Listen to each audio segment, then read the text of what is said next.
సర్కారు భూములలో చర్చిలు ఉన్నాయి, సర్కారు భూములలో మసీదులు ఉన్నాయి, సర్కారు భూములలో దర్గాలు ఉన్నాయి.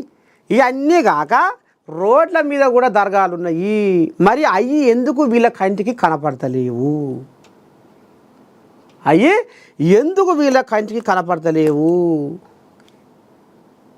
నేను అంటే ఇక్కడ వాళ్ళదొక మతం, మనదొక మతం, మనదే గొప్పది, వాళ్ళది చిన్నది, వాళ్ళది బుడ్డదని అంటలేను. అందరం సమానమే, అన్ని దేవుళ్ళు సమానమే, అన్ని మతాల వాళ్ళు సమానమే, అందరం ఒకటి, అందరిది రక్తమే, అందరికీ పరమాత్మనే. కాకపోతే మనం పెట్టుకున్నాం, మనం నీది నాదని కొట్టుకుంటున్నాం, అంతా ఒకటే. కానీ ఇక్కడ వచ్చిన ప్రశ్న ఏంటంటే, ఇలా హిందూ దేవాలయమైన పెద్దమ్మ తల్లి గుడిని కూల్చడానికి మీకు చేతులు వచ్చినాయి, మరి రోడ్ల మీద కూడా దర్గాలు కనపడుతున్నాయి, మరి వాటిని ఎందుకు మీరు ముట్టుకుంటలేరు అనేది కూడా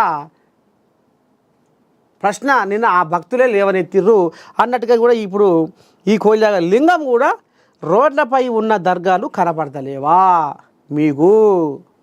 మీకేమన్నా రేచీగట అనేది ఇప్పుడు ఈ కోయిలాగ ప్రశ్న.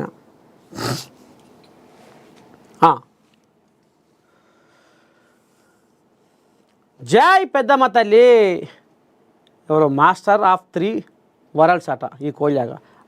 ఇక పోతే ఈయనవలు విజయ్ రాజేశ్వరరావు పర్స. ఈయనేమంటుండు, బోనాల పండుగ సందర్భంగా దేవాలయాలను కూలగొడుతున్న కాంగ్రెస్ ప్రభుత్వము. ఇక ఈయన అంబేద్కర్ ఇట్లా ఉంది. ఇక్కడ రాజాసింగ్ ఏం చేస్తున్నారు? ఇక నిన్నయాల పిలిస్తే ఆనదేవుడు ఎట్ట పలుకుతుండో, ఓ ఆనదేవుడు అని ఎట్లొస్తుండో, ఇక మరి హిందువుల మీద దాడి జరిగితే, హిందూ దేవాలయాలను ఊలగొడితే, హిందూ దేవాలయాలకు ఏమైనా ఇబ్బంది కలిగిస్తే ఉరికొస్తాడు రాజాసింగ్. మరి ఇలా ఏడవైనడు రాజాసింగ్ అనేది ఇప్పుడు ఈ కోయిలాగా అంబాయం. ఎవరైనా నాగార్జున. రాజాసింగ్ ఏం చేస్తుండు? వచ్చిన అడే రాజాసింగ్ ఇంతవరకు రాజాసింగ్ కోయిలాగా అడుగు పెట్టలే. మరి నిన్న పార్టీల పంచాయతీ పుచ్చిందాట. మరి ఆ కోయిలాగానేమో నిన్న కిషన్ రెడ్డి నా తోక కోస్తే నీ అంతు చూస్తా, నీ లెక్క బయట పెడతా, నీ గుట్టు రట్టు చేస్తా, నా తోక కోయి అని ఆఖరికి వస్తారు కాల బీజేపీ భవన్కు పోయి ఆయన తోక ఆయనే కోసుకొని పోయిండు. ఇక ఇప్పుడు దానికి ధర్మపురి అరవింద్ చిన్నగా ఇక మంతనాలు నడిపిస్తూ ఉండు, అది అట్లా ఇది ఇట్లా అని.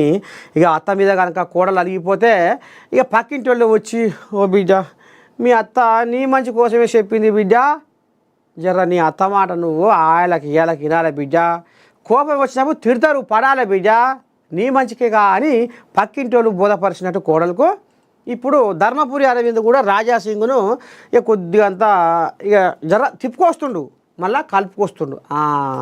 ఇది కథ. కానీ రాజాసింగ్ కోయిలాగా ఇటంకర ముఖం కనపడలేదట.